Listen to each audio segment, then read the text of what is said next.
गोली ने औरत के सीने को चीर दिया, लेकिन वह तुरंत नहीं मरी क्योंकि समय रुक गया था। वह हैरान रह गई। उसे कुछ समझ नहीं आया कि अचानक क्या हुआ। तभी उसके सामने मृत्यु देवता प्रकट हुए और बोले, तुम्हारे पास अब सिर्फ 15 सेकंड की जिंदगी बची है, लेकिन इस समय के दौरान तुम जब चाहो समय को रोक सकती हो। अगर बुद्धिमानी से उपयोग किया जाए तो बहुत कुछ किया जा सकता है। यह सुनकर औरत के मन में एक साहसी विचार आया, अगर मैं इन 15 सेकंड में यह देख सकूं कि मेरा कातिल कौन है और अगर उसे साथ लेकर मर सकूं तो यही सबसे अच्छा अंत होगा। समय कम था, लेकिन वह प्रयास करने को तैयार थी।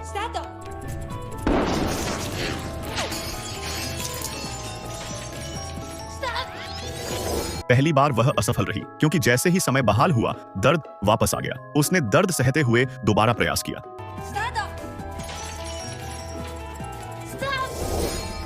इस बार वह सफल हुई, लेकिन जब उसने कातिल का चेहरा देखा तो वह चौंक गई। कातिल कोई और नहीं बल्कि उसके ग्राहक की बेटी मेली थी। मेली की मां को गंभीर मानसिक बीमारी थी, जिसके लिए समय पर दवा देना जरूरी था और वह दवा यह औरत ही देती थी। बीमारी में सुधार न होने के कारण औरत ने दवा की मात्रा बढ़ा दी थी, लेकिन कुछ दिनों बाद मेली को पता चला कि उसकी मां ने कीटनाशक पीकर आत्महत्या कर ली। औरत को लगा, छोटी मी को जरूर लगता होगा कि उसकी मां की मौत की जिम्मेदार मैं हूं, इसलिए वह बदला लेने आई है। लेकिन औरत को अपने कर्म पर कोई पछतावा नहीं था। वह सोचती है, अगर मुझे मरना ही है तो मेली को साथ लेकर जाऊंगी। औरत ने अपने आसपास नजर डाली और एक बदला लेने की योजना बनाई।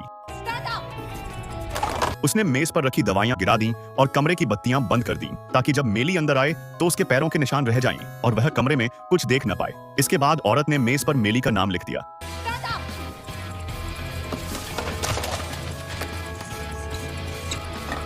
लेकिन फिर सोचने लगी, यह तो बहुत सीधी बात है, सबको पता चल जाएगा।